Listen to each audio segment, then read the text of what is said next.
I'm 28 and this all started on what should have been a completely normal Tuesday. I was sitting at my desk, eating a sad little salad that tasted like disappointment, when my coworker Garrett leaned over my cubicle wall with this look on his face.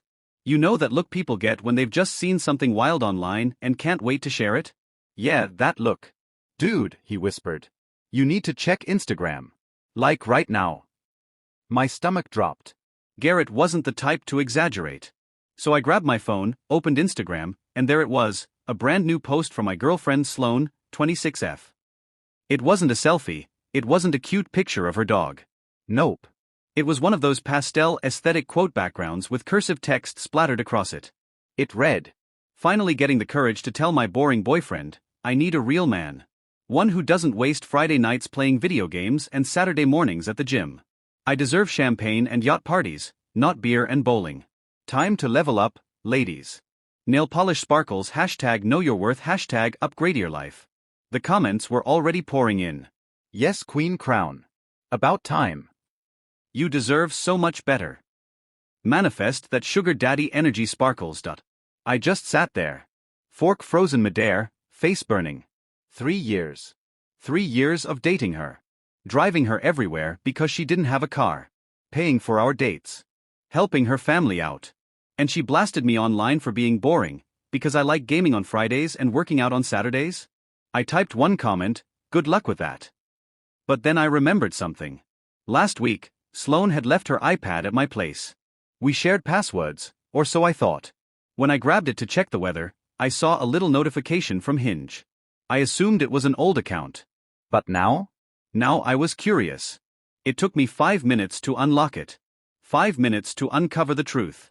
She wasn't just on Hinge. She had profiles on Hinge, Bumble, and even Seeking, which is literally a sugar daddy dating site. Her bios? Delusional. Entrepreneur and influencer, 15K followers. Looking for a real man who can handle a high-maintenance queen. Must have boat, vacation home, and 6-figure income minimum. Prohibited no gamers, gym bros, or guys who think Olive Garden is fine dining. I know my worth. 5 feet 7 inches, but I only date 6 foot plus kiss mark. The photos were just as bad. Her business trip to Miami? Just her cousin's Airbnb. The designer dress she wore to her cousin's wedding? Captioned, "This is my everyday look. Can you keep up?" I screenshotted everything. Every profile, every bio, every message preview I could see. And then I remembered, Sloane's rent? Not paid by her. Nope. Her dad, Richard, had been paying her $1,800 rent every month for 2 years because his princess deserved to focus on her brand. Richard was old school. Respect, loyalty, family values. He'd even tried getting me a job interview at his company. So I sent him everything. Screenshots. Receipts. Her Instagram post. His reply was immediate. "Is this real?" I said, "Check her Instagram. She just posted about needing a real man." His next message, "I'll handle this." And oh boy did he. Update 1, Sloane spirals. Within the hour, my phone exploded. 1:47 p.m. Why would you comment that? Delete it. 1:52 p.m. Hello? 2:15 p.m. My dad just called me screaming. 2:16 p.m. What did you do? 2:18 p.m. He says I have to move out by the end of the month. 2:20 p.m. Call me. But I had a presentation to give, and unlike Sloane, I actually valued my job. I silenced my phone, nailed my presentation, and came back at 3:30 to even more texts. 3:01 p.m. He froze my credit card. The one for emergencies. 3:05 p.m. This is financial abuse. 3:08 p.m. I'm coming over after work. My reply? I won't be home. Getting drinks with my boring friends. Good luck finding that real man though. And just to be safe, I called my apartment complex. Sloane had a key, but she wasn't on the lease. For $150. Maintenance changed my locks. Best money I've ever spent. By 5 p.m., her Instagram post was gone. But screenshots were everywhere. Richard texted me at 5:17. Gave her 72 hours to move out. Been paying $1,800 per month. She told me she was saving for a house. Turns out she's been spending it all on clothes and trips. Thank you for opening my eyes. The next 48 hours? Chaos. Sloane didn't apologize, she doubled down. First, she made a TikTok about being financially controlled by toxic men. It got maybe 200 views. Her cousin sent it to Richard. He called her and moved the deadline up. She had to be out by midnight. So she turned to her backup plans. She texted Bryson, the crypto millionaire she'd been flirting with.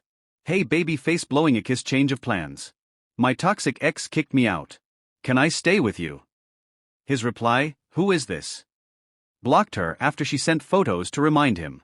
Then she turned to her friends. The same ones who hyped her up with "Yes Queen Crown."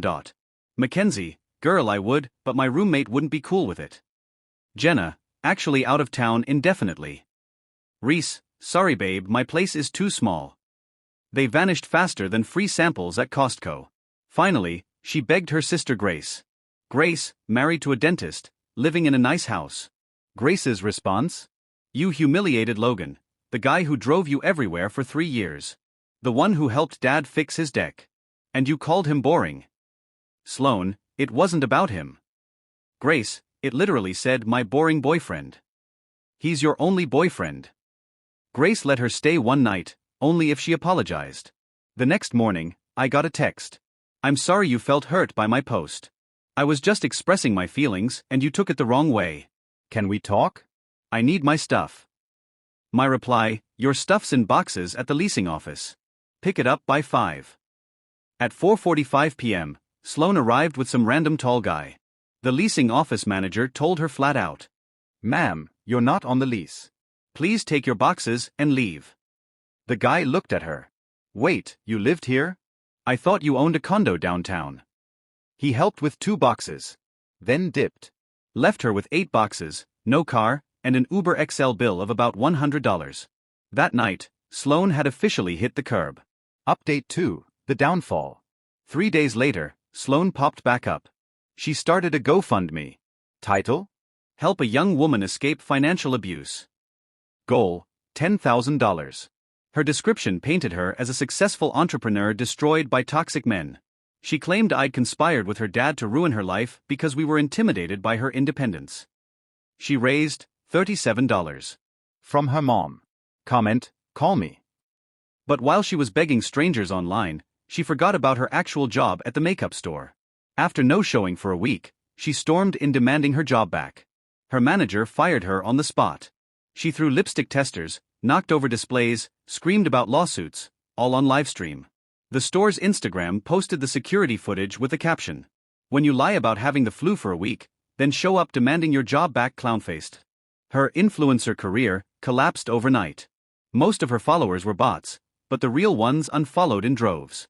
From 15K, she dropped to 3K. Meanwhile, Richard invited me to dinner. He looked exhausted.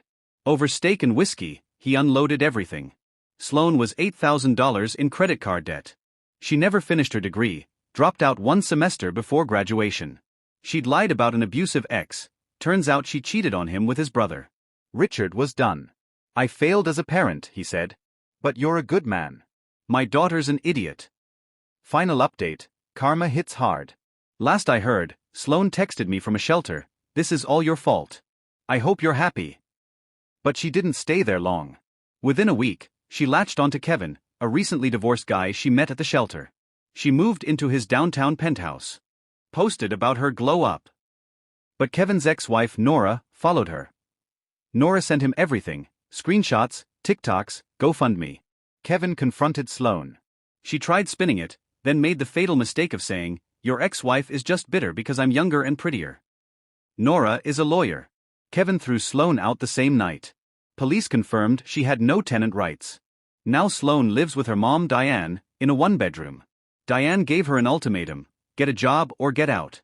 Sloane deleted her social media and started working fast food, under a manager she once mocked in college. Richard cut her off completely and donates her old rent money to a real women's shelter. Sometimes he even sends me receipts with notes like, "This is what actual help looks like." Me? I'm doing great.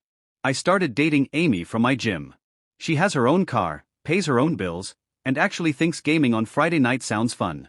And Sloane? Last I heard, she was mopping floors, humbled, broke, and forgotten. Karma's beautiful sometimes.